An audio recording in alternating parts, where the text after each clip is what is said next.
और यहाँ पर आपको अहम खबर देते चले, सुप्रीम कोर्ट कराची रजिस्ट्री ने नस्ला टावर को फौरी गिराने का हुक्म दे दिया। सुप्रीम कोर्ट कराची रजिस्ट्री में चीफ जस्टिस पाकिस्तान की सरबराही में नस्ला टावर की तामीर से मुतालिक केस की समाअत हुई।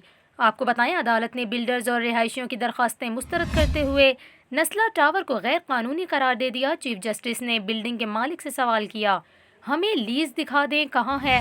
आपको बताएं, बैरिस्टर सलाहुद्दीन ने अदालत को बताया, सिंधी मुस्लिम सोसाइटी ने फुल मार्केट वैल्यूज पर ज़मीन खरीदी थी। कमिश्नर कराची की रिपोर्ट में देख सकते हैं कि एमसी ने सिंधी मुस्लिम सोसाइटी को ज़मीन दी और इसने नस्ला टावर को दे दी, लिहाजा सिंधी मुस्लिम सोसाइटी को नोटिस जारी कर दिया जाए। अदालत ने कहा, सिंधी मुस्लिम सोसाइटी ने आपको 400 गज ज़्यादा ज़मीन दे दी, यही हुआ है, पूरे कराची में चाइना कटिंग तो हुई है।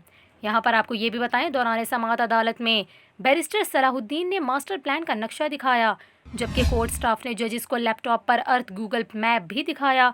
इस पर चीफ जस्टिस पाकिस्तान ने कहा, आप अपने कागजात से साबित नहीं कर सके। यहाँ पर आपको ये भी बताएं, अदालत ने कमिश्नर कराची को रोस्टम पर बुलाया और नस्ला टावर गिराने का हुक्म दे दिया।